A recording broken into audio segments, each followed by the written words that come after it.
Good morning, everyone. Welcome to our governance priorities meeting for Tuesday, December the 10th. And so we'd like to start here with our land acknowledgement, just calling the meeting to order here at 9 a.m. In the spirit of respect, reciprocity, and truth, we honor and acknowledge the Mokisis and the traditional Treaty 7 territory and the oral practices of the Blackfoot Confederacy, Siksika, Kainai, Piikani, Leathal, Nakota Nations, Chiniki, Bearspaw, Goodstoney, and Tsuut'ina Nation.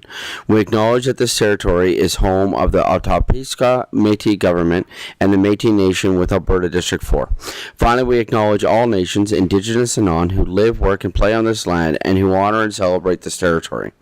This sacred gathering place provides us with an opportunity to engage in and demonstrate leadership on reconciliation, and we are honored to have you join us on Treaty 7 territory.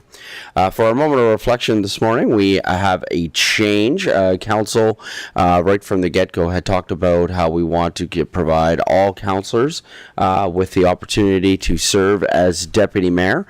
And so today we will be transitioning the deputy mayor role from Deputy Mayor Narayan to Deputy Mayor Randhawa. So congratulations, Deputy Mayor Randhawa. You are, I do not believe that we need any motion for this because the motion had been that we were doing it on a rotational basis, but just for clarity, we just want to make sure that we were doing it at the meeting, but would provide an opportunity because I saw you grab the mic there, Deputy Mayor Randhawa. Was there anything you wanted to say this morning as you take on the role of Deputy Mayor? Good morning, everyone. Thank you so much. We're looking forward to take this opportunity. Awesome. Thank you. And thank you, Deputy Mayor, now Councillor again, Narayan. Don't worry, this changing every 3-4 months makes it really easy for me to remember and not change people's titles at all. It's super fine, but that's okay. We continually show that we change Mayor Dean's role during meetings as well. I think that has happened a few times. So with that, we'll move on to our updates and approval of the agenda. Looking first of all to our administration, are there any additions or deletions or changes to the agenda from administration? Mr. Edney? No, through the chair, no additions from administration. Great, thank you. Council, is there any additions or deletions or any updates for the agenda? Councillor Schindler? In the spirit of levity, I would love to add a dance break between sections 5 and 6. So the problem is with doing things like that, I appreciate you wanting to make a joke here this morning. When we do stuff like that, we end up having to make an actual motion. I'd rather avoid. I rescind that. Great, thank you. Are there any additions or agendas that we would like to make to the agenda? Great, thank you. Can I have a councillor make the following motion, please? Deputy Mayor Randhawa. Thank you, Your Worship. I move that the Governments and Priority Committee approve the December 10, 2024 Governments and Priority Committee meeting agenda as presented. Comments, questions? Call for the vote.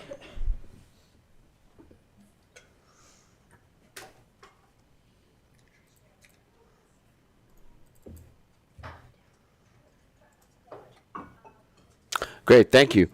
We have two public presentations here this morning. Our first one is coming from our historical, sorry, I apologize, I skipped over a section.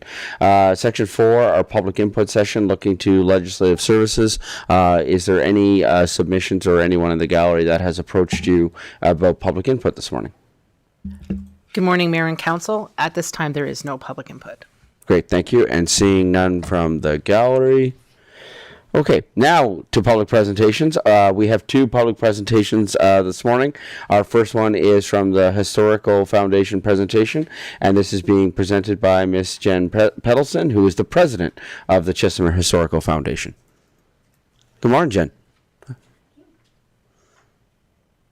And Jen, also just an all-round solid human being. But that's just personal opinion. That's just personal opinion. Thank you very much. Yeah, they'll turn it on for you. You're good. It's on. Good. Yeah, Thank you're you good. very much. Okay. And I see that the PowerPoint is up there. But first, I would just like to say thank you for entertaining our visit to come and make this presentation. Really appreciate that.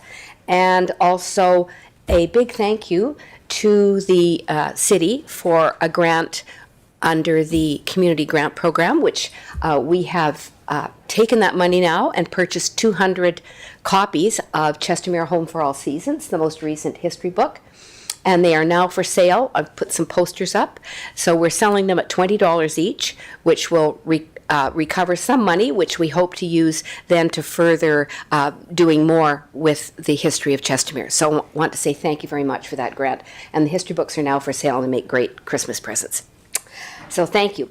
I want to apologize for two people who said they wanted to come but couldn't. Our vice president and our secretary were not able to come due to appointments today. So I sent around this presentation. I think this is probably the clicker to go with it, or is it not? It is. Okay. Oh, wait, I'm going the wrong way. I can't see the arrows. They're so big. So this is just our logo that was designed by a young woman who lives in Chestermere. She is a graduate from ACAD. And background, I'm just going to go over this quickly because there's quite a bit of verbiage on the slides. But we looked at the strategic plan for the city of Chestermere, and there isn't very much there about history. So it's probably not surprising that we don't have a Heritage Council or a Heritage Authority here in Chestermere. It hasn't really maybe been a priority. But there has been action all along in the history of Chestermere to preserve its history, writing 3 history books. The third one is the one that you gave us money for the reprint of. And also, we have had many people involved in this. It's just that it hasn't been under the auspices of the municipality. And that's why we're here today, to see if we can change that. So historic resources connect us amongst ourselves. It gives new people who come to the city an idea of what the city was, is, and is going to be. If you don't know a little bit about the history of where you're from, you really don't know where you are. We came in 2010 with a member of the Municipal Heritage Partnership Program to present an option that was available at that time to do a survey of the historical resources in the city. Unfortunately, the council at that time decided not to do that. They did give us some money for some photographs, which we now have down in the library, and they gave us some of the history books for us to sell, but that was it. 2011, we became a society in Alberta, and because of that, we're able to have casino monies, and that has been a great boon to us. In 2018, we came again for another presentation about having a formal Heritage Authority, but again, the idea was to send a councillor to our meetings, but that didn't seem to work very well. And between 2020 and 2024, we have again opened these discussions. In 2021, we had another meeting with the city, but unfortunately, by the time the action was taken on that, it was the election of the previous council, and then nothing has been done. So we're so happy to be here today. We provided, along with the PowerPoint that each of you would have received, a list of communities in Alberta who do have a variety of different kinds of ways of dealing with the heritage of their city. So you can have a look at those. I'm not going to go through each of these, but you can see Airdrie, Okotoks, Camrose, Strathmore, Brooks, High River, Lacombe, Bighorn. And then in the past few weeks, thanks to Jody Graham, who is the records management person here, has taken an interest in this, and she updated that, and that was also sent, I believe, by her to each of you. So there's no end of ideas of how this could be accomplished. So what to do? Well, establish a municipal heritage authority committee of some sort. I think that we would be very happy to sit with any committee members or council members to discuss, based on what has gone on in the other communities, what would work best for Chestermere. And I think it's not a one-size-fits-all, not a prescriptive idea that we have. We just want to work with you and have a communication channel to set something up that would be permanent. And why? There are a couple of reasons why we can look back and see how not having had this has really been not good. last spring, we decided, since we weren't getting any action on this, the Historical Foundation said, we have casino monies, we can hire someone. So we did. We hired a history student from U of C who lives here in Chestermere, Najibi Osman, and she worked from April to June going through the minutes of the city of Chestermere since the publication of Chestermere, A Home for All Seasons, and documenting the salient things that have happened. So she didn't get through it all, so we hired her again in September, and she has just finished her second term of doing that. So we have created a PDF document that lists everything that's been happening. So we thought that's what the city maybe should have been doing, but we thought we can't just let time continue to go by. And in doing that research, we realized that we have no photographic records of any photographs that were taken by the council under Mayor Matthews, under Mayor Chalmers, under Mayor Colvin. Where are those files? No one seems to know where they are. There must have been. Photographers went out to Waterfest, Winterfest, all the different activities that were being held in the city. And I know photographers were out there taking pictures. We have no record of those. We don't know where they are. Maybe there's someone who knows, but no one has been able to find it. So that's what I'm saying, that during that period of time, an awful lot was lost that should have been organized, recorded, digitized, whatever.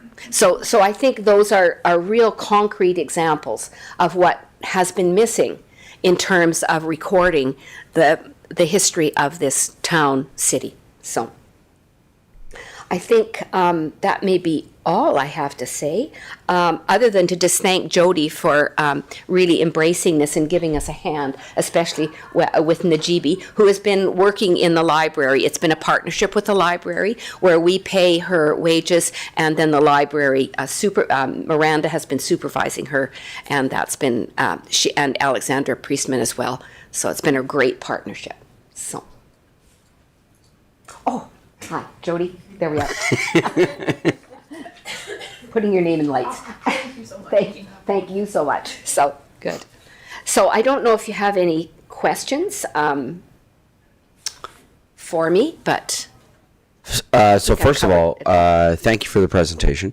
What I will say on the records keeping side of things, this is something that when I first became elected in 2021 was something that I too became aware of, was the records keeping within the city and the improvements that needed to be there. I think that's how Jody actually first came to us, was on a records keeping side of things, and would make light of some of the work that she was doing in terms of records keeping downstairs and things like that. So this has been a continual process. However, you are not wrong in that this has been an area where the city has been exploring and continues to explore the improvements on the records side of things. So it was something I was aware of as council, and something that our council has also, we haven't really taken a deep dive into this, but it is certainly, I would say, a topic that rears its head in different ways at times, as we've asked questions, and we said, and a sentence that has I have said at least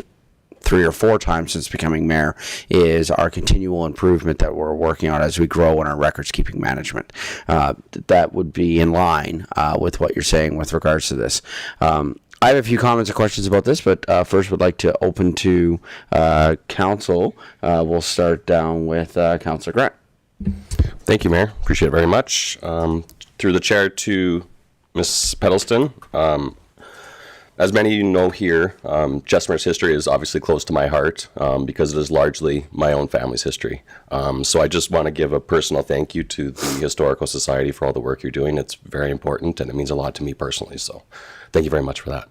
And I do have a quick second question, mostly about how we move forward. And I see you have a lot of, it says what to do right here on the TV right now. But if we wanted to start looking at how to preserve some of our historical sites around Chestermere, what would be the first steps we should take? Well, when we consulted with Alberta Historic Resources Foundation, they said there's a number of levels on which you can do that. First of all, just take an inventory. And I think probably that's one of the most important things. to just inventory what you have doesn't necessarily mean that any of those things have to be preserved, but if you have an inventory of what you have, at least you have that record. So say, for example, the Calgary Yacht Club building, they have pictures and things like that, but it was never inventoried as an old building. Mm-hmm. And when the historic resources people came through, they showed us how some of the communities had done that. So they would have a document that would show a picture of the item, whatever it is, a building, or, I mean, there may be other things, that a bridge, things like that, that become part of that inventory. So then, if perchance the city then wants to preserve those and maybe keep them as historic, like designated historic resources, that would be a second step. Then there would have to be fundraising and things like that. But just making an inventory was an important thing that we thought should be done. And I just noticed as I went down East Chestermere Drive, another one of the old cabins is now just a hole in the ground. So things like that. And I think to Mayor Dean, when he was working at Camp Chestermere, we know that there are 2 buildings there that are back from the 30s that were part of the Navy camp. And those would be things that would be inventoried. So I think to just make this the answer simple, first we need to do an inventory. And at the time, Historic Resources provided $20,000 to do that. As long as the city matched the $20,000, they would bring in people to do that for you, and then you would be provided with a document with the inventory. So I hope, does that sort of answer what? Yes, it does. That's fantastic. And you know, I realize that maybe our history is not quite as old as other towns, but if we fail to preserve it now, we'll never have it when it is. Exactly. It is a Everything that's happening becomes history a day later. Absolutely. Right? So thank you, Jen. yeah. Along with that too, in my previous role, we were able to hire a student. I'd have to look into what there is a program that is done through, it's either U of C or U of A, where you can, they actually pay for the student to come and do a lot of this work that you're talking about. This was a number of years ago, but I think it would be valuable for us to look at that. And they actually do it as part of their practicum work. So it becomes a practicum work for that student, and then it's all funded through the particular university. So I think on that note, I think it would be worth us, should council want to look at all this, and as we start to develop a strategy, I don't want to get ahead of ourselves yet because council hasn't said one way or the other yet. But should we want to proceed with something like that, I think would be good. A step we could take is looking into that, because I know that in my previous role when we did this, the database that they created for us was unbelievable, and how they were able to capture the history of everything, and it was unbelievable the work that this summer student did, and it was through a particular program that I would have to go re-look up because it's been a few years now. Councillor Ryan. Thank you, Your Worship. Through you to staff and Ms. Peddlesden. Firstly, thank you to you and the Foundation for doing such a fantastic job. History is very important, and it needs to be protected. It's part of legacy and our identity. I do have 2 quick questions, one for you and then maybe one for staff. And I'm thinking just, what is being proposed, a historical advisory committee almost sounds to me, that it'll be like a historical advisory communications committee, because I'm trying to think about the role of this proposed committee and then the role of the foundation and how they're going to be complementing each other. Mm-hmm. Yes. To try and answer that? Yes, okay. please. So in some of the communities, what they have is they have a formal a committee that is formed by the city or town, and then representatives who are on that committee, some of them would be people from, say, the Historical Foundation. Mm-hmm. Okay. Public members, maybe they would choose other types of members, but that committee might meet 3 or 4 times a year. They would they would look at how they are recording their own history over and above what the Historical Foundation might be doing in terms of projects. And like we were talking about what's been missing through records management, that kind of thing, might be part of that committee's, they might be guiding that for the city. But then they might also meet and decide on some projects that need to be done. They might consult on historic public art, but it would be a committee that would meet it maybe regularly or irregularly during a year to set out some guidelines, but also that historic authority or that heritage authority would be in charge of documenting the city's history. It wouldn't be left to a bunch of gray-haired people who meet once a month and are scrabbling around to find money to do it.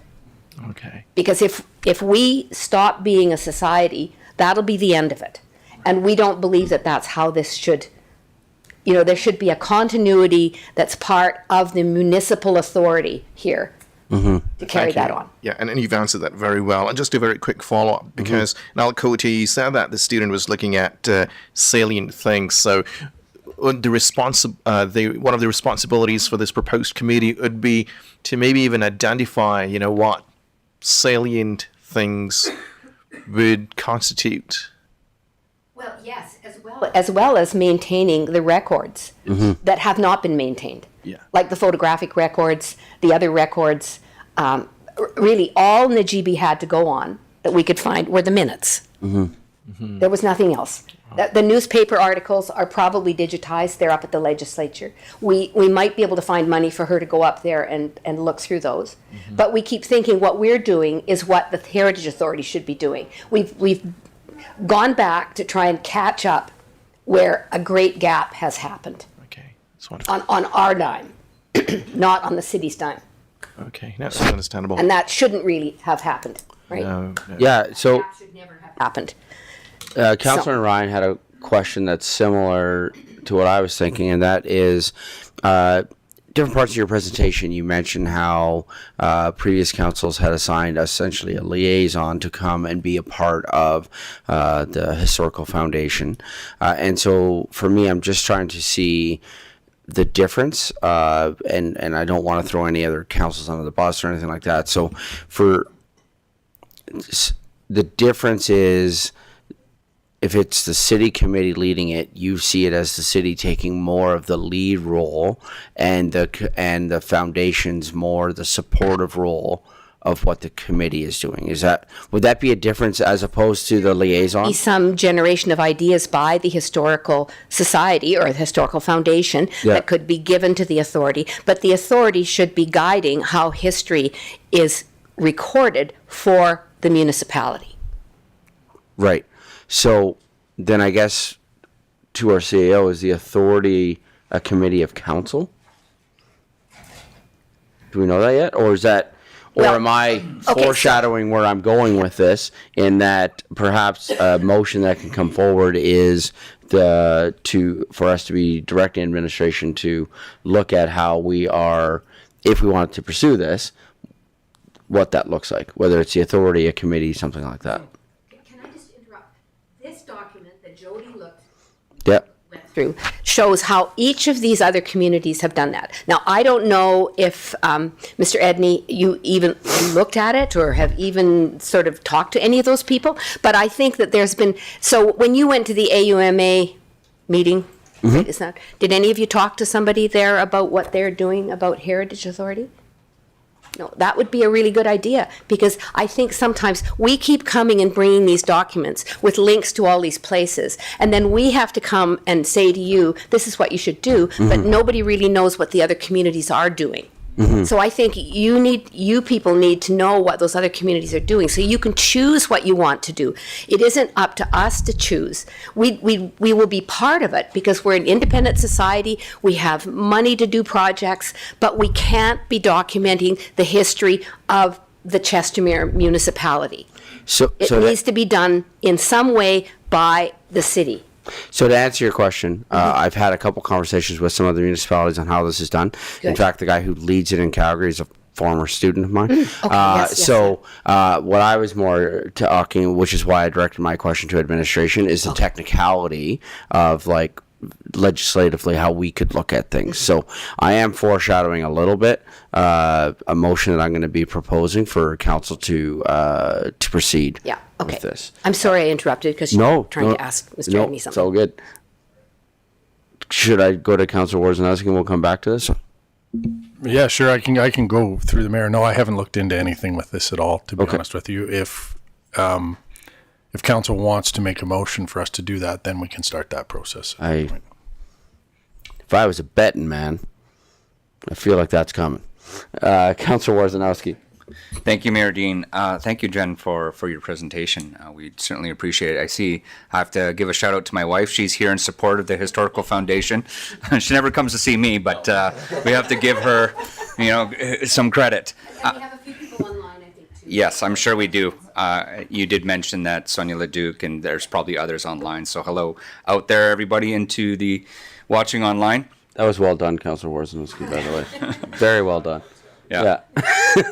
I do have one question, two questions actually. One of the questions that was brought up, I wanted to comment on Councillor Grant's question in regards to the preservation of our information.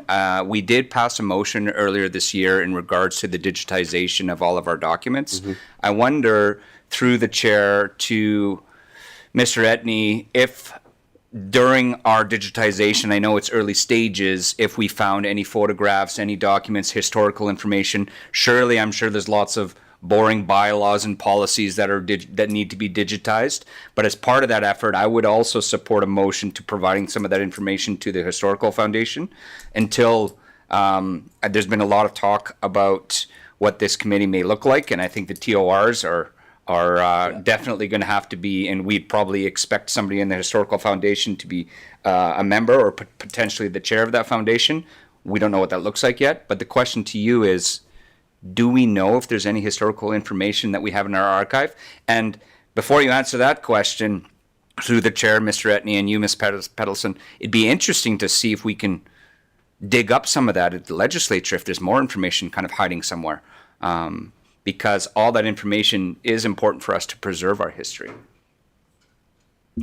Yeah, so through the chair to Councillor Warzanowski, I personally don't know, as I haven't been involved in the project, but Miss Graham, I'm sure, has some good insight, and I imagine there's, in our trove of documents in the basement, exactly some of the information that you're looking for. She's nodding her head, so I suspect there is, and that is something we could do as we move through that project, provide the information. Thank you, Mr. Etney, and to Mayor Dean. I don't know. Well, I guess back to you, Mr. Etney, if that's something that you'd want a motion, or you would just do it with the digitization, and that'd be great. I'm sure as we kind of flush out what the future of our history looks like, I'm sure Ms. Peddlesden would love to get any of that info as we digitize it. You were. What I'm thinking, Councillor Warzanowski, is we'll see if any other councillors have questions, and I'm going to propose a motion, and I think within that motion we're going to be able to answer that question. Sure. Because, I'm not trying to play coy. We all just know I try to let everybody else talk first before moving forward. But also, if council wishes, I can suggest the motion I'm going to be suggesting, and then we could, if that would be helpful. Or does anybody else have anything before that? Councillor Sambo? Thank you, Your Worship, and my questions and possibly a question and comment through you. It's interesting, I think, how aligned everybody who's been talking has been on this, that identity and place is so important, and that the Historical Foundation in particular has done a great job. So we actually had a meeting yesterday, and Mayor Dean asked us, what do we love about Chestermere? And I said the people and the super volunteers. And Jen, you're one of the people I think of when I say that's why I do this. So thank you for all your hard work. One of the things that I love about the foundation is how tangible the outcomes are. So you do things like butter churning, right? So people can experience that, and the history book and the kids book outside the library, and the memory boxes, and all these things that allow people to actually experience our history. So regardless of whether people have been here for here, or recently come to Chestermere, we can all have that experience. So I think that's really interesting. I'm really curious about Coy Mayor Dean and what he's going to propose, because the question for me is, should the city right now be taking a leadership position, or just a really intentional collaborative position? I see in all of these examples, there's museums.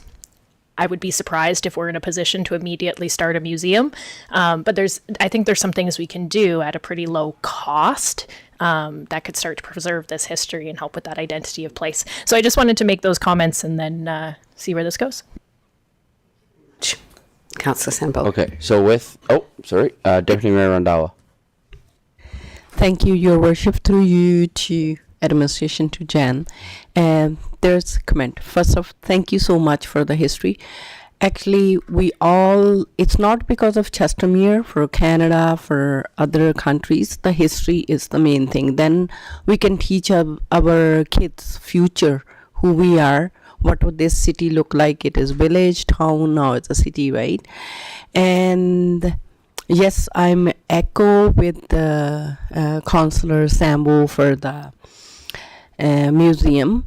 And just this is one more idea I'm just putting, like in the future is building for our rec center. Sometime, some of the building have a wall on with that, and some of the pictures and some of the items in there as you go and you see. I think that is something I can think of at this time, but definitely we will see what is Mayor Dean is bringing up the motion. So we're gonna go from there, and because this is the history, and I don't want to just finish here or with our council, or I just need to go, this one is more forward for the long-term goal. So this is what exactly I'm looking for the history, because history is for years and years. Yeah. Thank you. Okay, so, Mr. Edney.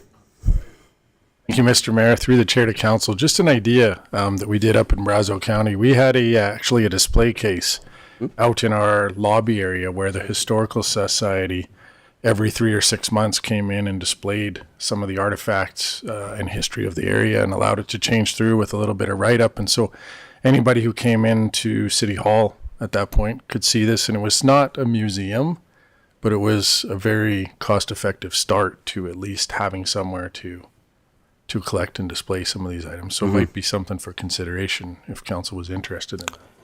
Yeah, so thank you. So with that, first of all, it's been said many times, I am super grateful for the work that our Historical Foundation does here. I completely agree with all the comments that have been made up here. Councillor Sambo, to your point about the tangible outcomes that come from this foundation, it's incredible. And so, big picture wise, I would like to propose a motion where we direct administration to draft terms of reference for the creation of a municipal historical advisory committee. And then I believe some things that should be included in that terms of reference are that the committee would end up making suggestions, proposals back to council on ways that the history could be preserved. I also think within that, I also wonder if administration, even in the short term, so we have a city hall space right now that has both wall space and floor space where we could look at the displaying of historical items that I know the Historical Foundation has. And so I'm wondering, even as part of that, so big picture wise, I do support and would like to have a councillor make this motion, and we'll see how democracy plays. But I would like to see that. And then what I would like to see is what I'm suggesting, council, is that we make the motion. And then as part of the motion, council would make suggestions as to things that this committee could be doing. Right, so that way administration is able to have some ideas as to what could also go into the terms of reference. I would also like to provide the opportunity and the latitude for Ms. Peddlesden to make suggestions as to what this committee could be doing, and then that way all of that can go back to council and we can formalize this process. So that's what I was getting at with my technical question earlier, is that this is the step we have to take to make this happen. Right, is that this draft TOR needs to be done, and then it comes back to council at a regular council meeting, and then we approve it. So with that, council, are we able to make this motion, or is there a comment to be made before this motion? Councillor Grant. Thank you, Mayor. I have one last comment through you to Ms. Peddlesden. A lot of our history has been stored at CRCA. And I have noticed recently that a lot of that is disappearing from the walls in the cases there. And I'm wondering if you guys have had a conversation with them, if they've reached out to you or not. But it is very disheartening to me. And I don't know where a lot of those trophies have gone. And I don't know where there was a beautiful mural that was down by the gym for probably 40 years. And I don't think it's there anymore. And I don't know where these things have went, but it is something I'm personally going to go there tonight and have a good walk around and maybe think about what was there and what's missing now. But I really think we need to communicate with them and ask what they're doing with that stuff, because I hope it's not in the dumpster. So. Yeah, to your point, Councillor Grant, I do think that there's an urgency to this. For example, Ms. Peddlesden pointed out earlier that about a cabin that was there and not, right? Well, we do know that we have lost some other items that were around. And as Jen said at during her presentation, once it's gone, right? And I do think that there is an urgency to this work, and would like to see, and I think that this is a committee where it could really dig its teeth into getting some very good work done. And anybody on council who's looking for a committee where it's like you're going to be going and doing stuff, this is the committee to be on. I know all 7 of us are going to want to be on it. I see this coming already, and so we'll have that fight later. Sorry? Not me. I have a family member that will be on it. Oh, there you go. Yeah, we're down to 6. So, with that, Council, are we good with making the motion, and then we can make suggestions within the motion of what to be included in the TOR? Sorry, Councillor Schindler. I'll read the motion. Okay, Councillor Schindler. Can I motion the motion? Yes. I'm going to motion the motion. I move that the Governance and Priorities Committee direct administration to draft a terms of reference for a Chestermere Municipal Historical Advisory Committee and bring back to council a council meeting for approval. Great, thank you. Suggestions on maybe what? So I've made a couple already, right? Is that I would like to see the committee. Hold on. That the committee would be, the way I see this committee working is making recommendations to council. Those recommendations could have budget implications, right? And that's okay. Like, I think that this committee the terms of reference should make it really, really clear that this committee has a wide latitude. I would also like to see included within this committee that it is made up of, in some fashion, members of the Historical Foundation as well, that is right in the terms of reference. So it's not all Historical Foundation, but I do think that it should be made up of a minimum 2 members of council, members of the Historical Foundation, and members of the public. Councillor Ryan. Thank you, Worship. Do you have a suggestion? I just think when it comes to the TOR, that the Chestermere Historical Foundation, I think their collaboration will be needed. So I don't know if we can, direct the foundation, but maybe within this somehow direct administration to collaborate with the foundation rather than bringing back the TOR and then asking for their recommendations on it. So, to your point, Councillor Ryan, could we, within the motion, the Governance and Priorities Committee direct administration to draft, in cooperation with the Chestermere Historical Foundation? So after draft, in cooperation with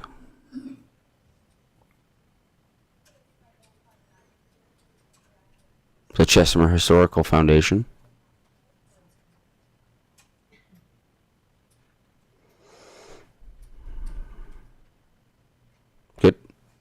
Does that speak to that? That's proper. Thank you. Thank you. Councillor Warzanowski. Yes, thank you, Mayor Dean. I agree, by the way, with all of your commentary in regards to the composition of the committee, even so much that you said this before, and I'm curious to hear Councillor Sandvo's thoughts on this in regards to the level of involvement from the city or council that will be a part of this committee, because in my little experience with the historians of our town, council, you can see, has not done a very good job of that. And again, not to throw anybody under the bus, so I'd like to see the TORs write be written in a way such that it'll survive any council and potentially have somebody from the Historical Foundation maybe as the chair. What Mayor Dean has often said is that, and Councillor Sandbo said it even this morning and even yesterday in meetings that we've had, is that the work that our volunteers and our committee members do in this town is beyond what what the city can do. And that intentional support from the city could certainly be having council members on that committee, but also in regards to funding and preservation of the data, preservation of the artifacts, whether they're houses, trees, or trophies. I think there's a lot of things that the city can do, because there are things that the city is good at, but the committee needs to be run, I think, by our community, is what I would suggest. Thank you, Councillor Worzynowski. I don't disagree with that at all.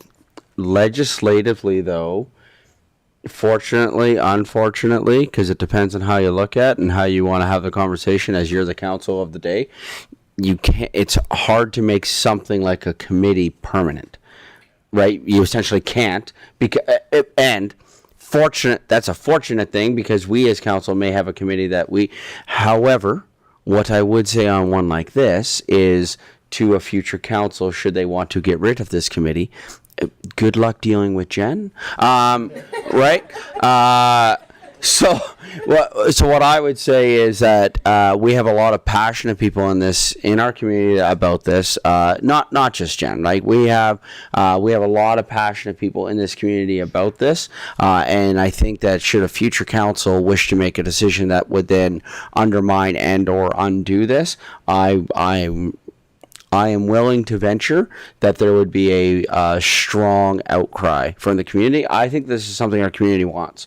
I think this is something, but unfortunately, you can't really make it permanent, unfortunately. Yeah, all I'm suggesting is, instead of having a councillor or the mayor as the chair of this committee, to make that a public chair position. Sure. That way, it's less immune to being dissolved by the council of the day. That's all I'm suggesting. Yeah, so as we part could, of the TORs, and I'd like to hear through the chair, you, Mr. Etney, and maybe Jen, what your thoughts are on that to make sure that if we set this up, that you came to us today and told us how the council of the day really didn't give us any support, and you've been here a long time, so we trust all the work that you've done. So what do you think? Unfortunately, that might be debate inside of a motion. So what I would say to Councillor Worzynowski is, what we're doing is we're making suggestions for them to bring back to the TOR, so then we can debate it when it comes back. I just want to make sure that we're staying on side with that. Fair enough. Because then it becomes debate. What I would say is, it's a great suggestion. Okay. we just gotta be careful. Yeah. That's all. Yeah, okay. Yeah. With that, Councillor Sambo? Thank you, Your Worship. Are we still making suggestions Yes. for the TOR? Yeah. Okay, I have a few. First of all, this year, I believe it was the Alberta Heritage Days. What was this called? There was an event that we had. Alberta Days. It was an Alberta Days. I think that this authority could have a part to play in that. That could be really interesting. We talked a little bit about historic site protection. I think that that's a really interesting and important one. Also, I think that the authority could participate in consideration for naming of infrastructure and landmarks. Actually, the Famous Five Foundation has an initiative where they ask municipalities to consider how to name things after women, just because most things are named after men. And just in general, I'm sure we can name things after Chestermereans. I think that would be really interesting. Very briefly wanted to comment. I understand things will come back potentially with a budget. But in the interest of getting movement on some things, I do hope that this committee, authority, whatever, focuses on things that can be implemented at low or no cost, because those will be easy sells. Anything that comes back with a budget will be delayed. Likely, there will be conversations, right? So those are my comments. Can I make a comment about money? Yep. Because Sorry. we're Sorry. Your mic was off. Now it's on. You're good now. Am I good? Okay. So I think in terms of money, we do a casino every 4 years, and we got $70,000. So we did very well with spending our last 45,000, and we've got plans for this. So sometimes we, as the Historical Foundation, could be a funding source. That's one thing. And the other thing is that when you were talking about grants, when we worked with Miranda to set up Najibi's job, our initial work with Miranda, who's been so supportive, was to apply for a grant through Heritage Canada to have a student come. So I just wanted to make you aware that she's a wealth of knowledge about that as well, to have an employee come and do a heritage project. So that's a federal thing, but that money is also available. So two options for not to worry about the money too much. This is why I think it's really important that as we move forward on something like this, that this committee, or whatever this ends up being as we develop this, is not intended to replace the Historical Foundation. And the reason I say, part of the reason I say that is because of funding. Right? It is true that a municipality has access to funding that a not-for-profit does not have access to. It is equally true the other way, right? For example, we cannot access casino funding, right? So it is equally true. And so this is why, with the creation of things like that and some other things that would not be a part of this motion, so I won't talk about those things. This is why when you have those two and they can work alongside of each other, can be very valuable because it gives you different access to different funding. Also, as a piece of this, on the naming side of things, this could also then be a part of the policy that is currently being developed for a new naming policy within City of Chestermere. Councillor Schindler. So another suggestion for the TOR is to, as we're looking at history, we should also look at what we're doing today and ensuring that this committee can come up with a method in which we can properly archive today's history, our photos and our events in such a way that it is easily accessed. And I believe we're doing something like that with our exercise on bringing the stuff in the basement into archives, but we should probably be looking at how we label things, how we log that data going forward as well. I have an argument in favor of this, or should we just move on to voting? Otherwise, I think we've made suggestions. I think we're good to move to the vote. So, Councillor Schindler, can you restate the motion, please? Yes. Did you have a question? Sorry. Okay. The Governance and Priorities Committee direct administration to draft, in cooperation with the Chestermere Historical Foundation, a terms of reference for a Chestermere Municipal Historical Advisory Committee and bring back to a council meeting for approval. Final thoughts, questions? Councillor Worzanowski? Thank you, Mayor Dean. The only comment, and you should have predicted it from me, is just should we time base this sometime in the future as opposed to leaving it open-ended, maybe within the next quarter or within the next 3 months, and maybe just add a little bit more clarity? Or is it implied that you want to bring this back to council sometime in the near future? That's the only comment I have. I don't need to. Mr. Edney? Yeah, through the chair, that's always up to you. I would ask, just with everything going on right now and this being a new initiative, your suggestion of maybe end of March or something like that, or as a deadline would be great. We can work, obviously, to try and do it sooner, but don't make the deadline too short, I guess, is what I'm asking.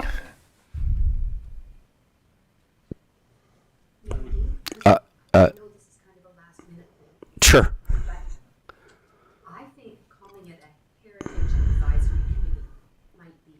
Better choice of words, because it's a broader in terms of a richer word when it comes to what you're talking about. Where was your suggestion for that? Call it a Municipal Heritage Advisory Committee. One person, please. Sorry. A Municipal Heritage Advisory Committee.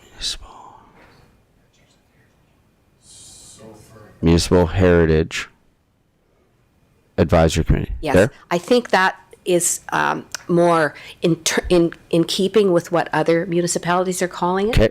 And I think Calgary Heritage Authority, it fits with into that versus just the word historical. So council, are we okay with that? Okay, Mr. Edney? Thank you. Sorry to interrupt. I should Thank you, have thought Mr. of it Mayor. sooner. Just from a process perspective, can some councillor make that friendly amendment? Yeah, I was about to, I'm going to get him to restate it. Oh, I see what It you're should be saying. a friendly Can I amendment have versus a somebody make restate the friendly amendment of what, change that? Councillor Grant? Do you want me to accept the friendly from? No, Mrs. you're Peddlesden? making the Oh, friendly. I'm making the friendly to change it to the She Heritage can't do Advisory. that. Okay, very Yeah. good, very good. Can I make the suggestion that we change this to the Heritage Advisory Committee? Chestermere Municipal The Heritage. Chestermere Municipal Heritage Advisory Committee? Yep. Yeah, I think that's acceptable. I will accept that friendly amendment. Good. I will restate the motion. Good. Are we ready to restate the motion? Any other friendly amendments? No? I think we're good. I move that the Governance and Priorities Committee direct administration to draft, in cooperation with the Chestermere Historical Foundation, a terms of reference for a Chestermere Municipal Heritage Advisory Committee and bring back to a council meeting by the end of March 2025 for approval. Final comments, questions? Call for the vote.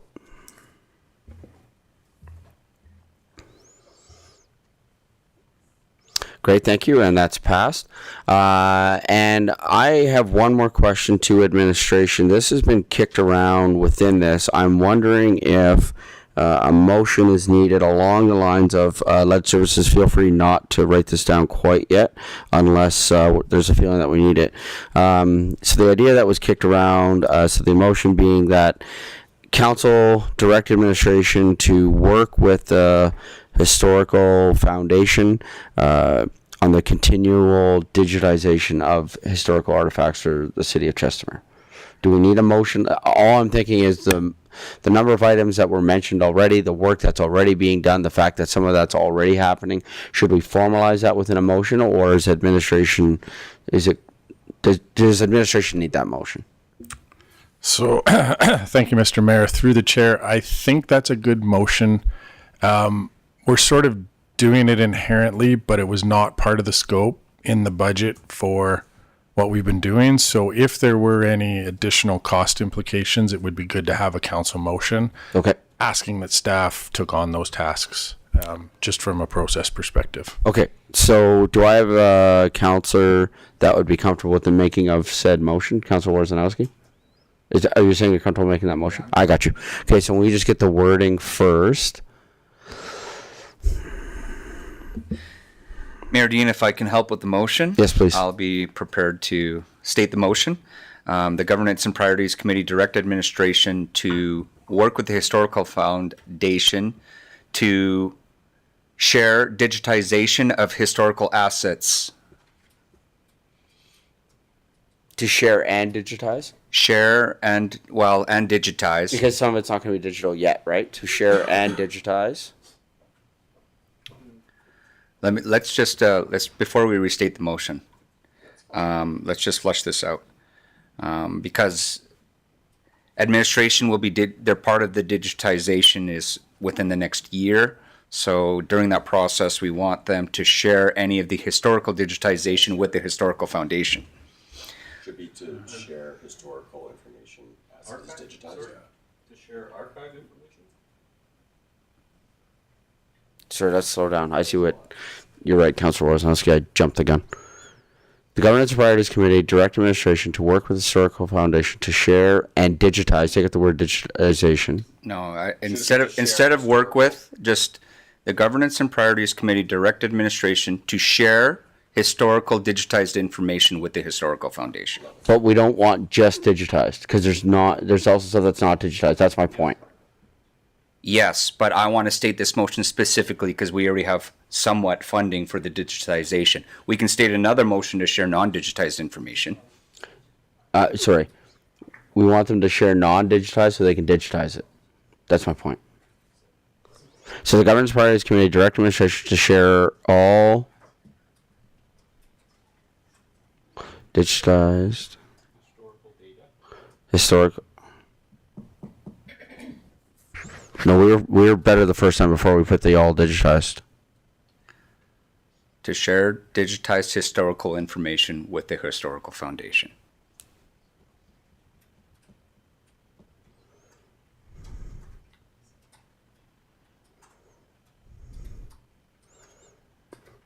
Yeah, I guess the only friendly I would add to that, to share digitized and non-digitized. Okay. Because that way they can share, it's not limiting. And then I don't think it's outside the scope of the budget. Why mean both? Why don't just say shared historical information? Archived? Yeah. Okay.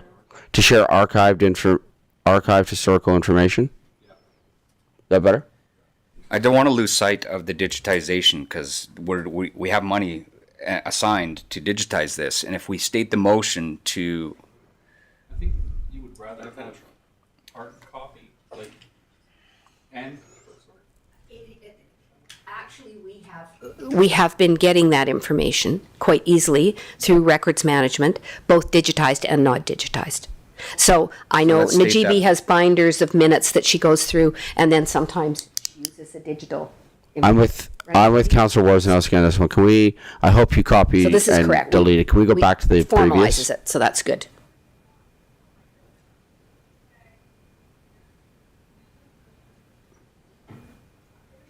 And, yeah.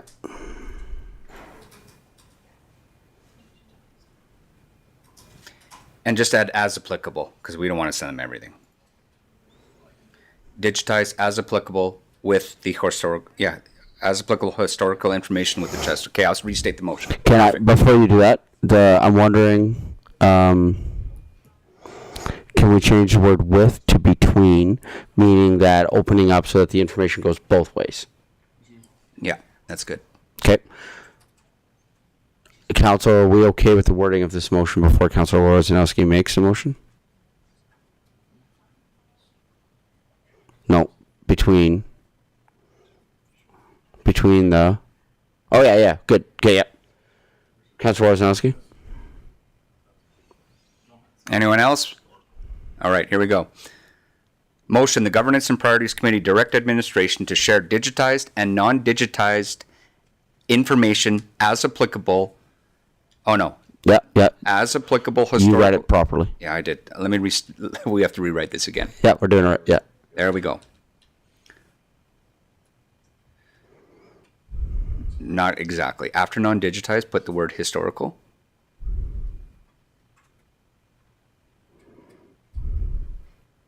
And then delete historical information. There we go. Perfect. There we go. I'll restate the motion. Yeah. Motion, the Governance and Priorities Committee direct administration to share digitized and non-digitized historical information as applicable between The city and... the city and the Chestermere Historical Foundation. Good. Everybody good? Comments, questions? Call for the vote.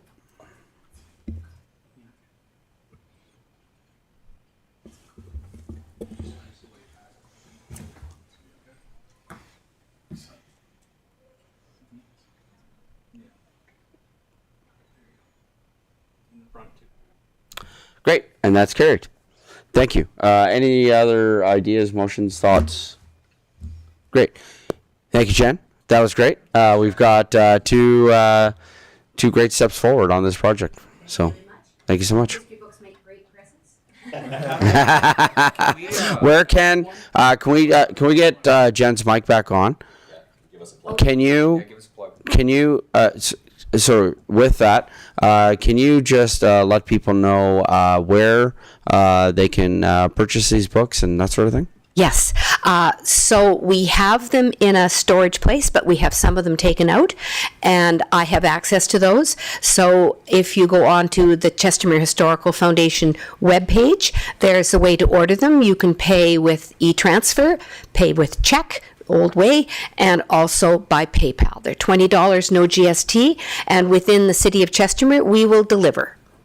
Awesome. I can't say we'll mail them out because I don't know what that looks like these days. That's fair. Awesome. So, Anyway, so thank you very much, and thank you all for, and I know, Ritesh, you weren't able, Councillor, to come, but thank you so much for coming out to the unveiling of our historic signs. And there will be an article in the January edition of the Chestermere Wave about that. So thank you to the people from the information And department. Jen, I have a question. Yes. If somebody wants to Deputy pay, Mayor Randhawa? Yes. if somebody wants to pay the book for $20, like as a cash. Oh, yes, I forgot cash, of course. Cash, check, e-transfer, and PayPal. 4 ways. Pardon me. Thank you, Kiran. Yes. So my phone number's on the poster, which is just outside there. The address of the website is there. People can phone me and arrange it over the phone. We'll take any way. And I'm not going away over Christmas, so lots of chance to get in touch with me. So. Awesome. Well, thank you. With that, thank you again for the presentation. With that, I'm going to ask that we take a recess and come back at 10:10 for our second presentation, which is going to be coming from Alberta Council. Thank you much. We'll see you in 10.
Good morning, everyone. Just coming back from our recess and coming to our second presentation here today. This presentation is coming from Alberta Council on an engagement proposal and is being presented by Mr. Zack Ziolkowski. Did I? Or are you just being nice? Nailed it. All right, good, good. I don't believe your mic's on. There we go. Great. Good morning. Good morning. Thank you, everybody, for having me. My name is Zack Ziolkowski. I'm with Alberta Council. So we're a legal and lobby firm based out of Edmonton. Did you want to go into camera for this discussion? So typically when I present to municipalities, part of the conversation is talking about priorities and policies, specifically intergovernmental relations stuff. So it's up to you if you want to or not. The discussion, you could also just, I could go through the presentation, and then if we do decide to talk about some of your priorities that you have, we can go to camera at that point, basically whatever you want to do. So I'm wondering if, in the interest of time, knowing that we have a long day ahead of us with budget meetings coming up and we still have a few items left on our agenda, Council has had the chance to review the presentation that's been provided for us. The public would have the chance to review the presentation that's been provided for us. And so with that, all of that information is public, and it sounds like the rest of the conversation as to helping council make a decision on a move forward would generally be covered under in camera, and I believe under intergovernmental. So with council's indulgence, my suggestion would be, given the things that I have stated, with the presentation already being public, having our chance to review, and in the interest of everything else we have to accomplish today, that we move to in camera. And then if there's any public questions that we have with regards to this presentation, we could also bring those out after the in camera session. How does council feel about this? Good? Good? Okay, so can I have a councillor make the following motion, please? Deputy Mayor Randhawa. Thank you, Your Worship. I move that the Governments and Priority Committee move into closed session to discussion the following: AB Council FOIP Section 24, advice from officials. Call for the vote.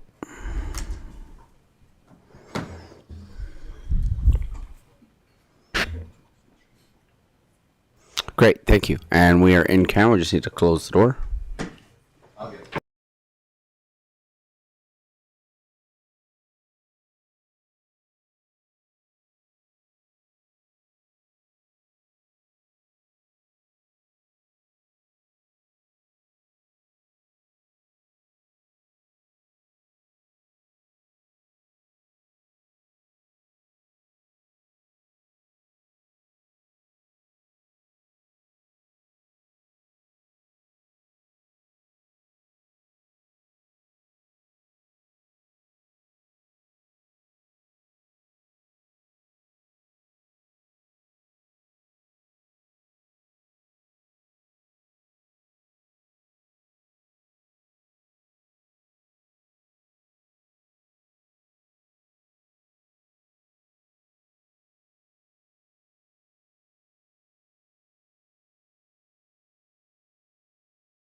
11:14 a.m. Call for the vote.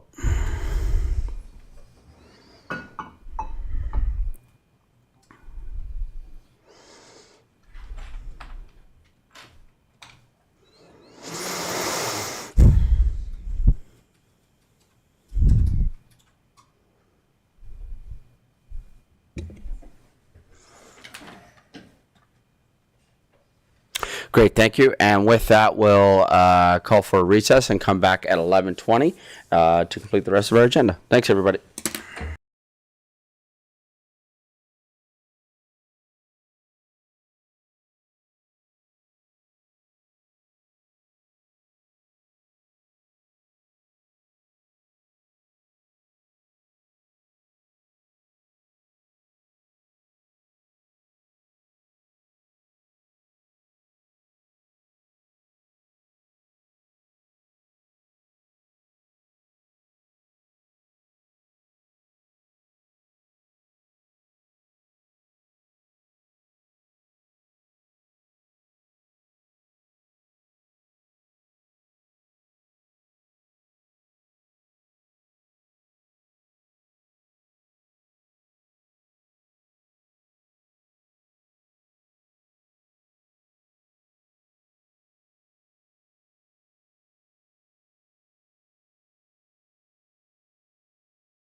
Good morning, everyone. We're just coming back from recess. We have just our final few items here for our GAP meeting this morning.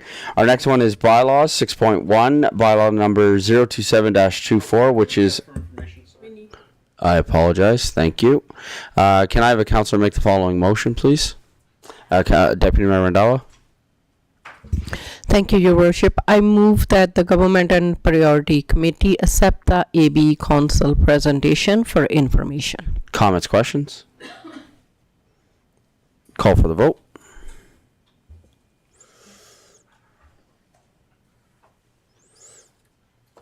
Great, thank you. Thank you for catching that. Now we're on to 6.1, which is our bylaw number 027-24, which is our election bylaw.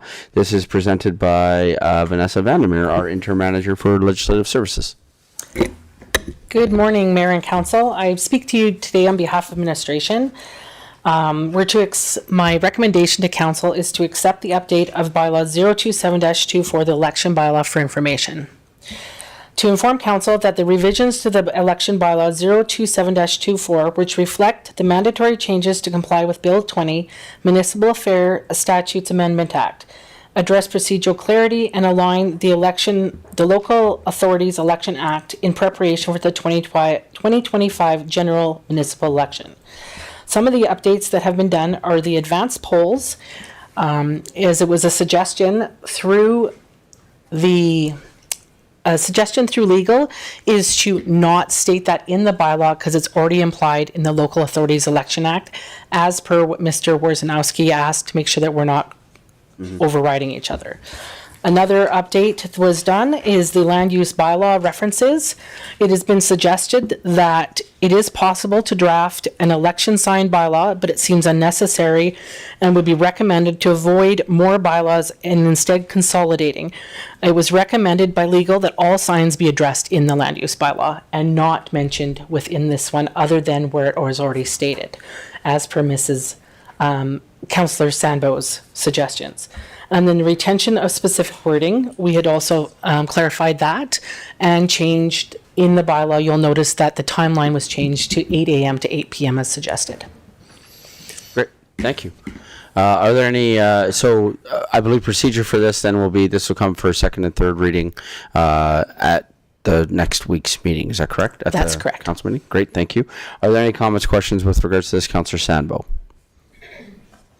Thank you, Your Worship. And through you, hearing the advice from legal not to duplicate information that's elsewhere, under campaign signs, it does still say, basically, go look at the land use bylaw.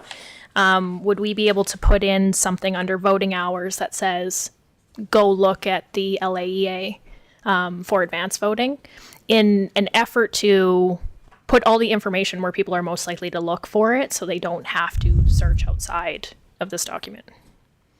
We can, through the Mayor, Councillor Sandbo, we can certainly do that, but they suggested that was actually a question I asked them, and they suggested to leave as is because it does suggest in the voting that any questions or concerns to go through the LAEA. Councillor Sandbo? Sorry, it says, where does it say that to go to the LAEA? Is it in the bylaw or? And what she has in here. We're voting. So that's my error. That should state that under the voting errors. There should be a B stating that. Okay. Yeah. I think that would satisfy. I want to make this as easy for anybody who would like to find information as possible. Great, thank you. Any other comments, questions? Councillor Warzanowski? Yes, thank you, Mayor Dean. And through the chair, actually, as a comment to support Councillor Sandbo's commentary on making the information easy. I know we had discussed during first reading that we would have a summary page for potential candidates. Did we want to add that as a schedule as part of this, or we just keep that as a separate communication that we provide to the potential candidates before they apply for an election? So through the Mayor to Councillor Worzanowski, it was suggested that we just have that in the counselor package when they come up, and we'll also have information on the website that any future candidates looking for information to come in to grab their package, and they'll be in there. Okay, thank you. Yeah, that's good. As long as we have it covered to make it easy. Great, thank you. With that, I believe our next step is we will be accepting this information, and again, this will be coming back for second and third reading at next week's meeting, so we'll have one more crack at this, so to speak. But so any final questions, comments before we accept for information? Great, thank you. Can I have a councillor make the following motion, please? Councillor Sandbo. Certainly, Your Worship. I move that the Governance and Priorities Committee accept the amendments and direction regarding the Bylaw 027-24, being the election bylaw, for information. Comments, questions? Call for the vote.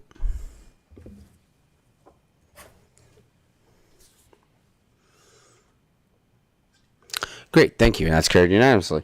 Our next one is item 6.2, bylaw 028-24, which is the land use bylaw amendment.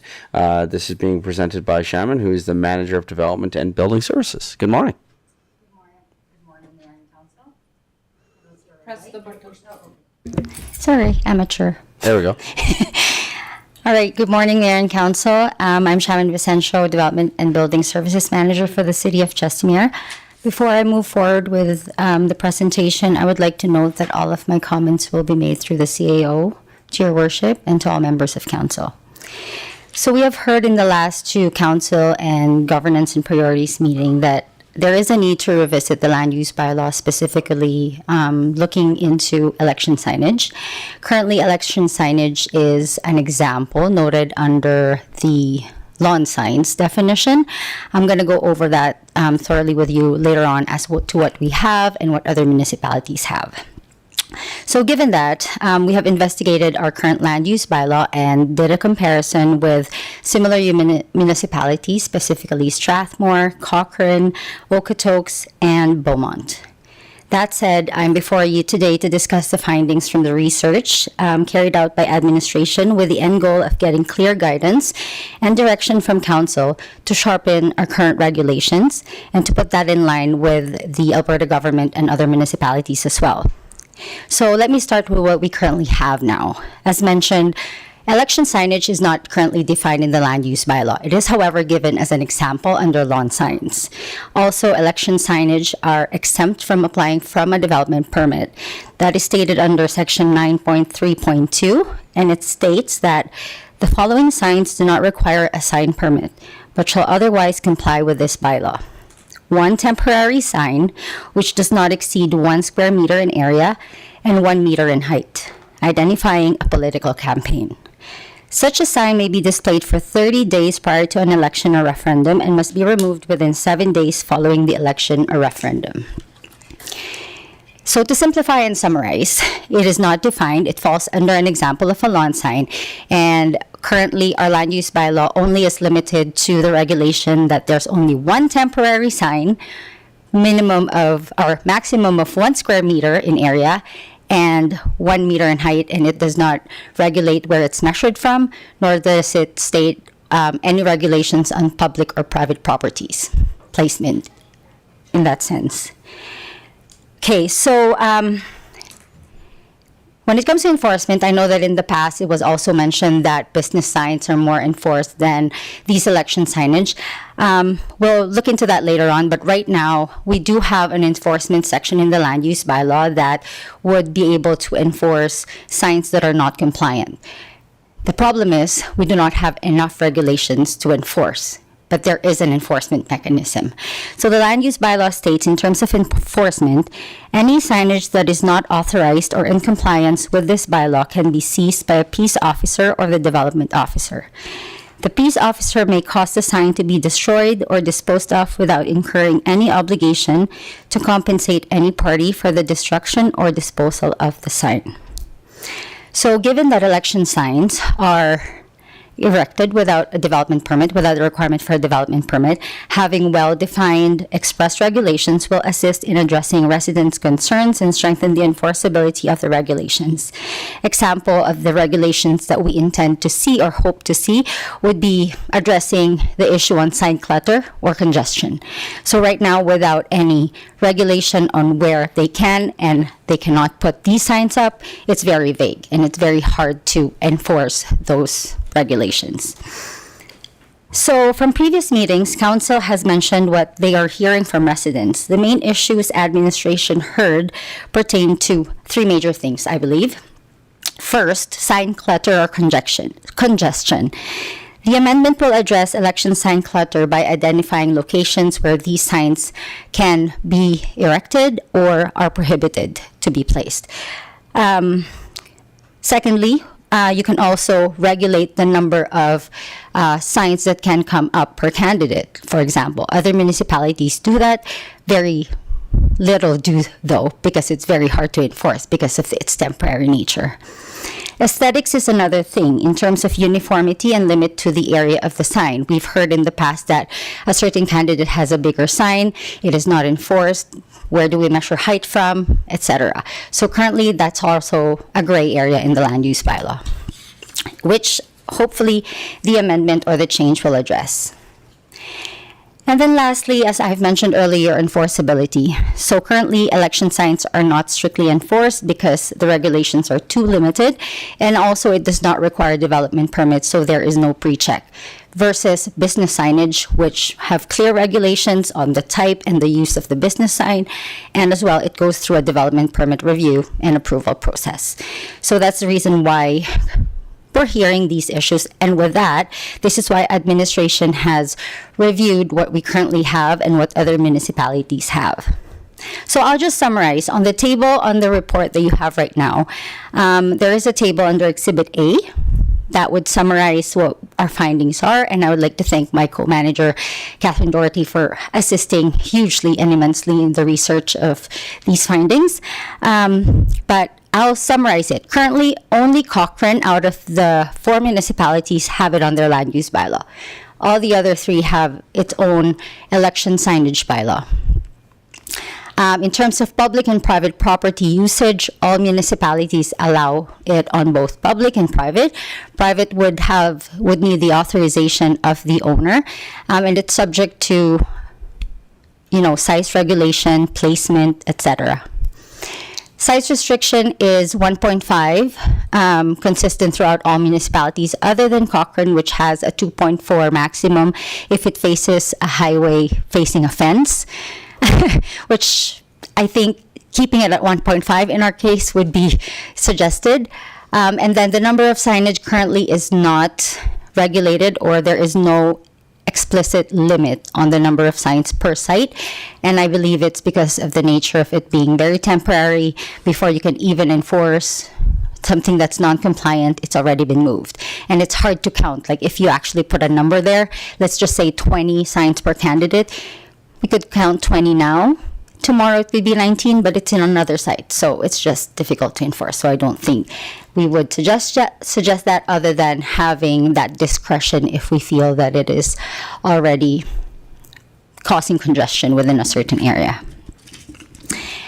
This table does not include the period of days that the sign can come up, but I've looked into other municipalities, and Strathmore, Beaumont, and Okotoks delineate provincial and federal elections to being able to put up the signs the day the election is called, and for the removal of which 3 to 7 days after the election.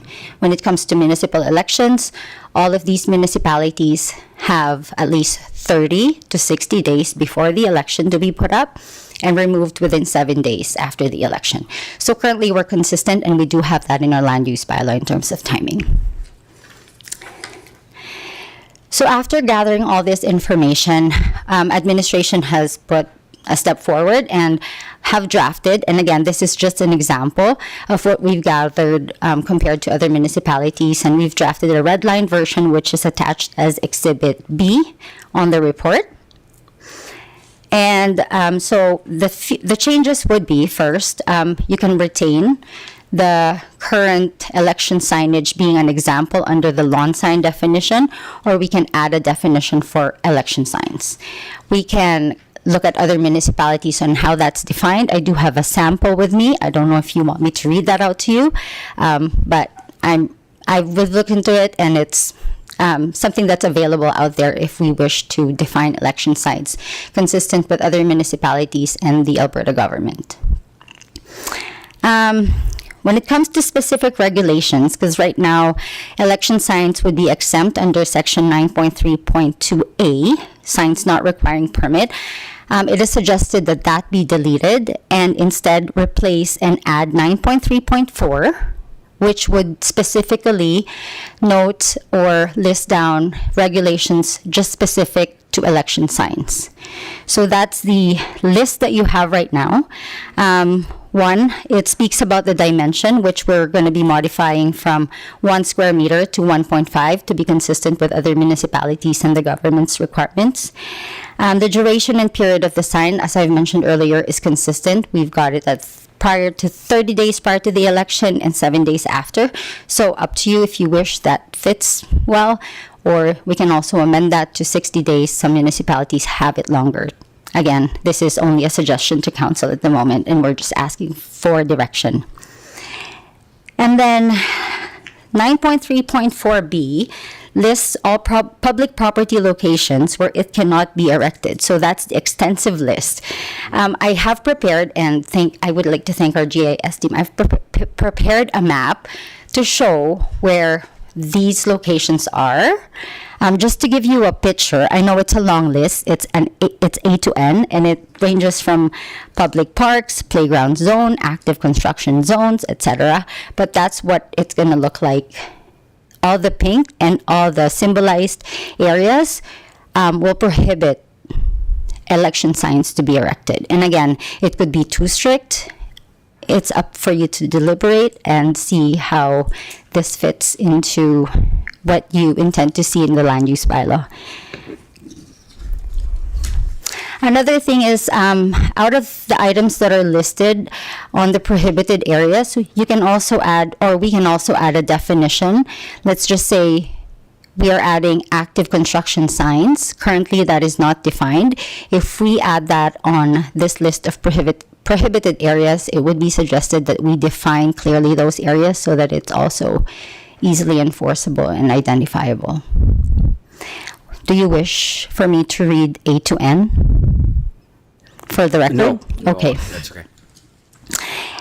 So subsequent to that, we also have private property regulations, limitations on lighting appearance in terms of safety, not obstructing traffic, and sightlines. So those are the regulations that have been added or is suggested to be added that we've seen are on other bylaws in other municipalities. We would not suggest any changes to the enforcement mechanism right now. As I've mentioned earlier, we do have means to enforce. Our penalty section in the land use bylaw also states a penalty if there is non-compliance, which ranges from 250 to 1,000. So we've got that in place, and I think that suffices. First and foremost, I think we have to establish regulations. That's the first thing to do. So in terms of implications, just going back to the report, clear and updated bylaws aid in enhancing regulatory compliance. By strengthening our regulations, it would lead to clarity, assisting candidates in their campaign, and addressing residents' concerns, mainly sign clutter and congestion. The risk of not adding or amending our bylaw right now without updating the regulations affecting election or campaign signage, enforcement would be limited with what we currently have, which is very vague and hard to enforce. So also it puts the city in a position where we could be challenged, and we have had that in the previous year. So given that we're bringing forward the election bylaw, I think the timing is golden for this to be revisited as well. Related policies and bylaws, the Municipal Government Act, the Chestermere Land Use Bylaw 020-24, and the Elections Bylaw that was just presented by Vanessa earlier. So what we want to get out from this presentation is for the options in front of you to be considered. Would like to seek for the Governance and Priorities Committee to provide administration with guidance and direction on changes and updates to regulate election signage in the city of Chestermere, and to direct administration to initiate a land use bylaw amendment with the changes that you wish to see. So that concludes my presentation, and I open the floor for questions. Great, thank you. Apparently, Ms. Armitage would like to go first. Thank you. I would like to acknowledge both Kate and Shamin's hard work on this. We had about 48 hours to pull this together to meet the cutoff times for today. So they both stepped up very quickly to make this happen. And we, depending on the extent of the changes council chooses to discuss today, we are prepared to spend this afternoon getting this finalized to be able to bring first reading on December 17th. That said, if there are extensive changes, it's not coming December 17th because our cutoff was technically yesterday. So I just want to throw that out there that my team, we have committed to be able to try to do this today, if at all possible, so that this is coming December 17th. If not, it will be the first meeting in January. Well, my recommendation, even from a procedural standpoint, though, would be that we simply, there might be some minor suggestions that we're making now, but really procedurally, we should be bringing this as a first reading and then making those more extensive changes afterwards, right? Because we can make those changes at second and third, and then it puts it on the docket and is able to move it forward. Because again, as we all understand, first reading simply puts an item on the table. Right, so I would suggest that we be somewhat simplistic, if you will, unless there's anything major glaring item that council is in opposition to. But otherwise, my suggestion would actually be the opposite: that we simply move this to first reading on December the 17th, so that then it's on the table. Then changes can be made, really allowing administration more time to work with that. Ms. Armitage? Please note that as this is an amendment to the land use bylaw, a public hearing will be required as well when we talk about the approval process. It'll be first, public, second, third. Right. So that's why a question that I had with that is, because of it being under the land use bylaw, is why can't we simplify our lives and do what is done in other municipalities where we have an election sign bylaw and get it out of the land use bylaw, right? Because even in the chart, that's what's outlined, right? In the chart, it's outlined that multiple other municipalities have it. We've heard back from legal that they would, their legal suggestion is to not have it part of the election bylaw. Fine. So then why not just make it its own election sign bylaw, and we get it right out of the land use bylaw? Mr. Edney. Yes. Thank you, Mr. Mayor. Through the chair to council, I would suggest, after looking at all of this, that you do make it a separate election sign bylaw. It'll just make it easier for people to find. Talking with Ms. Armitage briefly, we still have to go through a process to remove it. It would still be a land use bylaw amendment to remove this section from the land use bylaw, so we would still have to go through that process of a hearing or whatever, but it would be different than what you're looking at.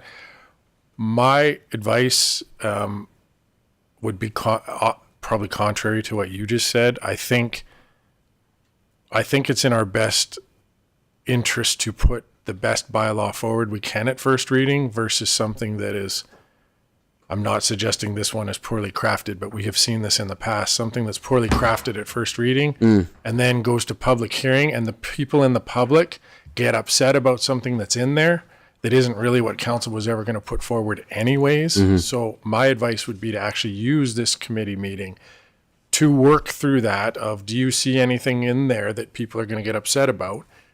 Deal with that now, so by the time it would come to a first reading, there's not a lot of pushback. I'm thinking the animal control bylaw was a good example of that. If we should have had that in gap and then gone to a first reading. No, fair enough. Okay. So with that, I saw some hands going. So the first hand I saw was Councillor Schindler, followed by Councillor Sambo. Okay, I just had some notes as I was looking through this. I noticed that we say political signage. So through the chair to administration, it says political signage, but we're not specifying whether it's local political signage or federal or provincial political signage. And we have had a large number of political signage from other places in Chestermere. Should we specify that it's our political as opposed to other areas' political signage? Because that argument could be made that, hey, this is political signage, so it should be allowed up. Yeah, certainly. I don't disagree with that at all because the rules also are different at the provincial and federal levels anyway. Yeah. Right. So I think we should be specific that this is for our local election signs. And that other political signage still falls under needing permits to put up. Did you hear what I was asking? Sorry. Okay. Okay. Hi. Through the mayor to Councillor Schindler. You're accurate. That's one area that is vague. The political signage is mentioned in the current land use bylaw, which has to be clarified. So right now, regardless, as long as it's a political campaign or a political message, then it is exempt from a development permit. We can further be more specific when we amend the bylaw, depending on how you feel necessary. And if we want to define that separately, like other municipalities we've seen, they do have a separate, mostly regulation for federal and provincial versus municipal. So we can also follow that suit.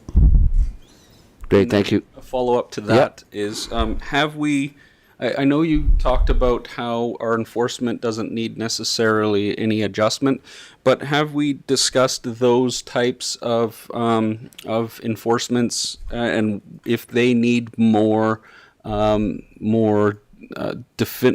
definition inside this bylaw so that they can enforce violations to a proposed sign bylaw for political signs and that?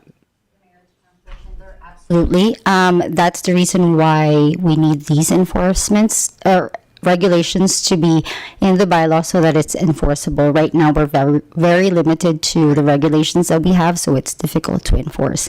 But once we have this, we do have a section in the land use bylaw that speaks about penalties, and there's 3 items on the land use bylaw, like I believe it's signs that are not abiding, that are not supposed to be located where they are. Of course, it's a more formal language, but it would be addressing the regulations that we would like to see.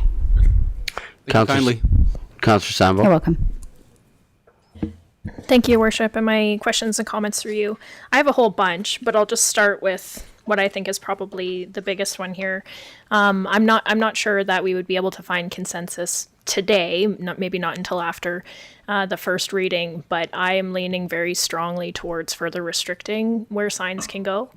For a couple of reasons. My preference would be that only private property had signs. But I also know it's very well researched and studied that election signs do actually help folks get visibility and help people who might not otherwise get in front of people to have a chance at being elected. And I think that's really important. We do have some major corridors that I think would be good options for this. So I'm hoping that's something that we can debate when it comes before council. A question that I did have with that is there anything in here that says whether election signs can be placed on private property outside of that, say, 30-day period? Because people can put whatever they want on their own property, right? So is that something that we can regulate under this, or should we? Currently, with the suggested changes, it does not contemplate timing. It only is if it's authorized by the private property owner, and just the distances from the curb or the sidewalk and the driveway.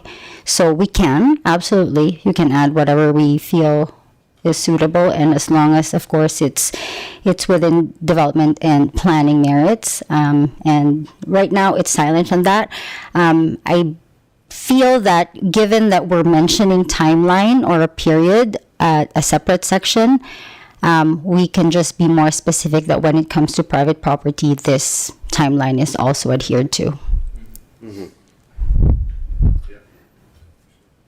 Thank you. I have other comments as well, but I'll go pause ahead. there for now. I should keep going? All right, I will keep going. It says in here temporary lawn signs. I would always prefer to remove the word lawn signs because campaign signs can be all kinds of things. Construction zones will likely need much further definition. Is it both sides of the road? How far from signage is it? This was something during both times that I have campaigned. I've called multiple different parties. There's no consensus about how to interpret that in the current bylaw. And I think that's probably the most common one that people encounter. Let me see. I actually think, the last one that I have was, why do we need to keep signs 1.5 meters away from a curb on private property?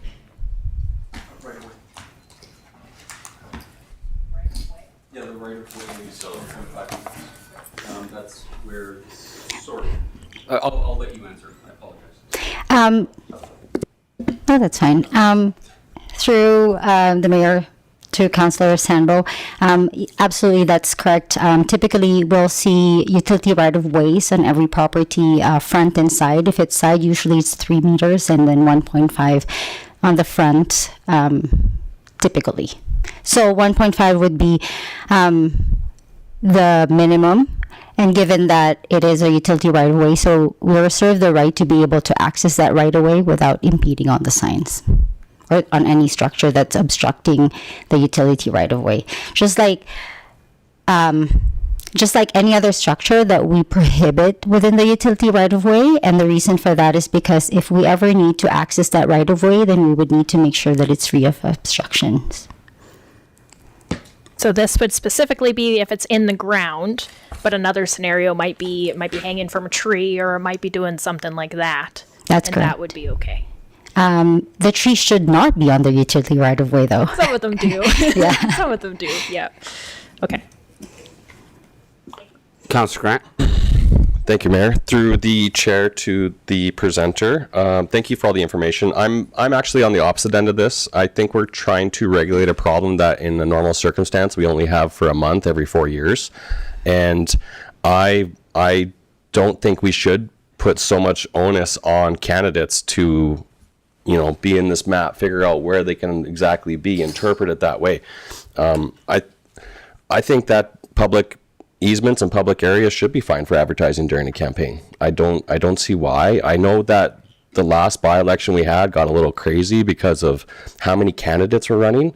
And I think that's really what caused the congestion and the, somewhat public outrage about it. But I really don't think it's a huge concern to the public normally. And because of that, I think we should allow people to advertise within some guidelines, but not dial down to, a construction zone that is probably not going to be there during the election. So I, for one, would like to see less restrictions. Deputy Mayor. Thank you, Your Worship. I'm definitely echo with the Councillor Sandbo and Councillor Grant. It should be a bit ease off. It looks like very stricted. And the other thing, I just need to change the 9.3.4a, which one is 3 days after the election. I think 7 days should be a good, because some has 10 days as well. So keep it as 7 days rather than 3 days, because whoever, like as elected official, when we got elected, I know we try to do those things, and we come to the city hall as well, and those other, and 7 days I think it's a good number rather than 10 and 3. And 3 is too short period, so 7 should be a good one. And make it like there's no playground areas and stuff, so make it a bit easy which one is as long if, for example, corner for the road, it has to be visible for turning and stuff. Like before, it can't block the view, but other than that is make it easy. But this like is very strict one, because this is I know last time is very loud. It's 27 candidate. Obviously, if it's in one corner 27, except like before that was 14 or 17, it make a big difference. So 10 sign is here there, and that's why it's more loud in the community, and it's for 30 days. That is good for 30 days for 1 month, and then after that, I think Noted. yeah, it has to be little easy. This seems like a bit strict. Mr. Edney?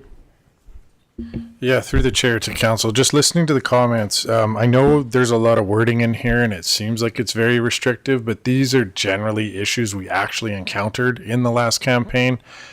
People putting their 1.5 meter sign on half of the pavement on the edge of Chestermere Boulevard was not a safe idea.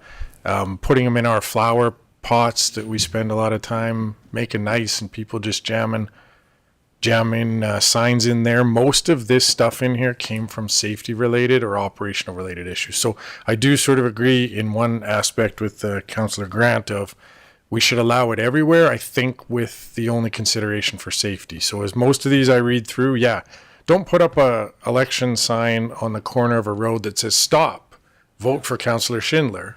I haven't picked on you yet this year, I don't think, but those kind of ideas is really what this is trying to address. So maybe we could take it back and if council was happy with that, of allow more freedom, except where it becomes like a safety issue. So I would like to go back to the question that I proposed at the beginning of this, because I think that this will be key to the rest of this. And I would like a specific conversation about the feeling of pulling it out of land use bylaw and having a separate election sign bylaw. I understand that we do have to still have a process. We have to open up, do public hearing and all. I have a feeling that public hearing in some ways will be much shorter with the idea that we're pulling it out and creating another one. In reviewing what the other municipalities are doing, because I think what I am saying right now is going to materially impact what our next step is, whether we're leaving it in land use or not leaving it in land use. Legislative services through the CAO to Leg Services, I would look to your guidance on how to procedurally properly handle the question I am proposing. But I would like to, I don't know if we do it through motion, general consensus, conversation. I would like to specify discussion right now on how do we feel about the idea of election sign bylaw in land use bylaw. Information. Please. We've reached out to these municipalities as well to understand why they prefer having, or they went that direction of having a separate election sign. So mainly because of its temporary nature and it occurring on an occurrence that happens every 4 years, they found that having it on a separate bylaw that relates only to election signs make it easier for them, more flexible for them to make changes over time or closer to that date.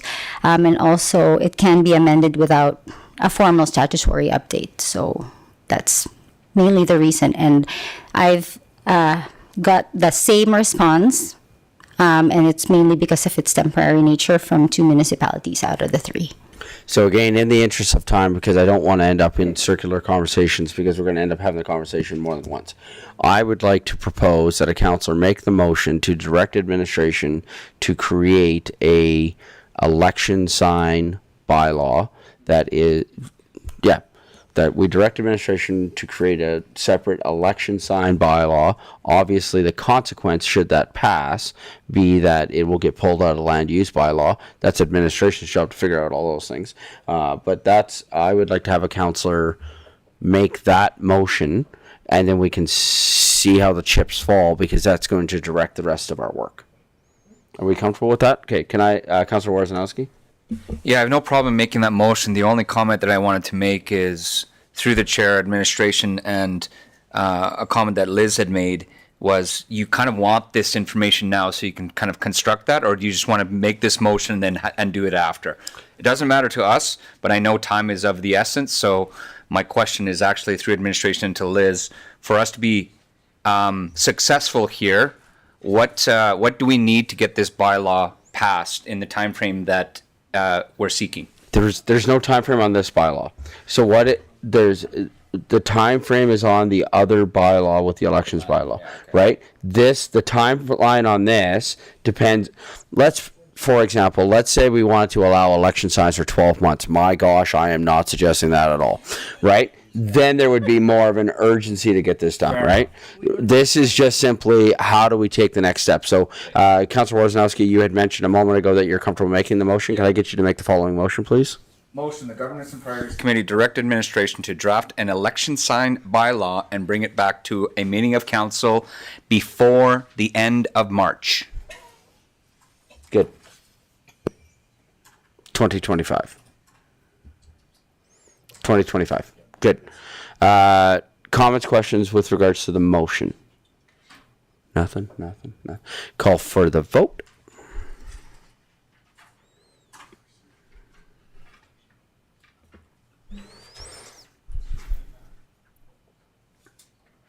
Great, thank you. So through our CAO to Alleged Services, I would suggest that with that motion, we now know the direction that we're going. This would then close this matter. Would that be your feeling, Mr. Edney?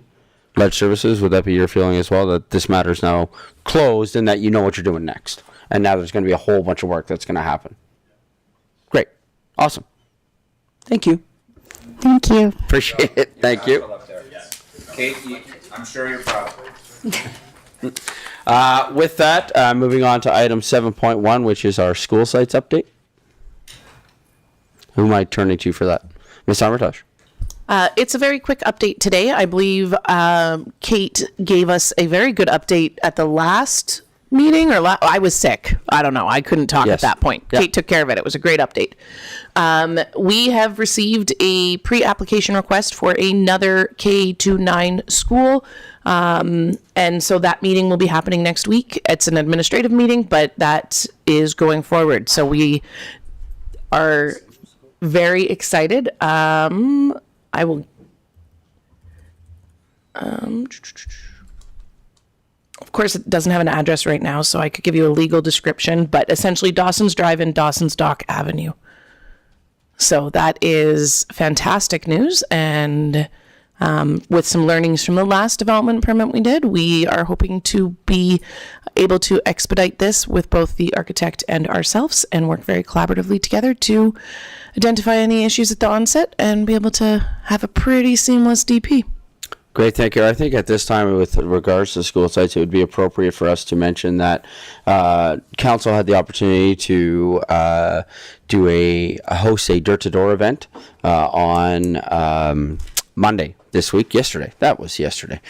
We had the opportunity to have a door-to-door event yesterday with our development community, and school sites was certainly mentioned and spoken with our developers as being a priority, as well as the steps that the city is taking with regards to school sites and that continual push. So just as an update for our community with that council has certainly now been able to host a meeting with our development community with this as listed as a priority.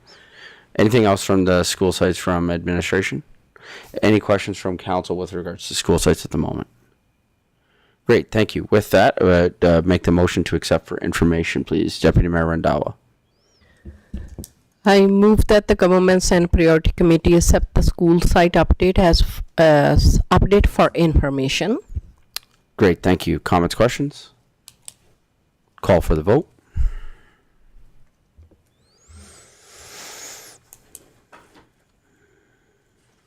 Great, thank you. With that, we'll move to item 7.2, which is a update on recreation. The chair for that committee just spoke with me briefly this morning on this and had just asked me to provide a quick update. We had the opportunity, Councillor Wozinowski and myself and members of administration had opportunity to attend a IMC, Intermunicipalities Committee meeting yesterday with Rocky View County, where there was some conversation that with regards to recreation there, moving some priorities forward. Secondly, given the time of year and everybody's schedule as we move into the holiday season. The work of this task force will be re-picked up in earnest moving into the new year, just with everybody's schedules and the things that go on at the holiday season and trying to plan meetings in December at evening time.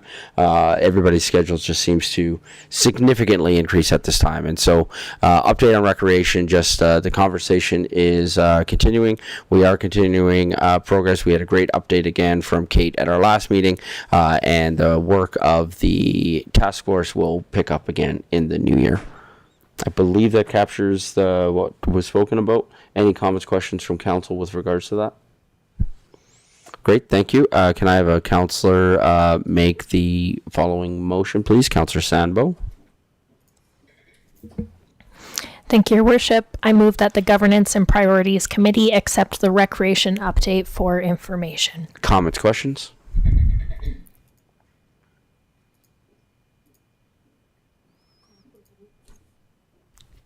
Call for the vote.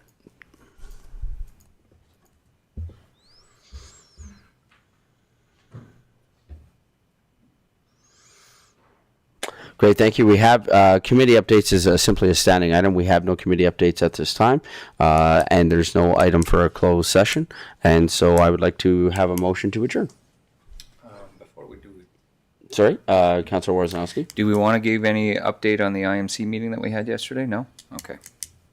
Fair enough.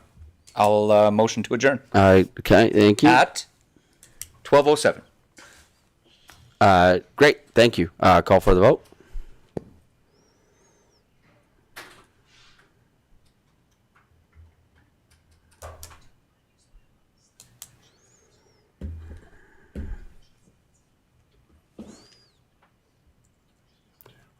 Great, thank you. And that's carried. We'll see you at 1 o'clock for our budget meeting.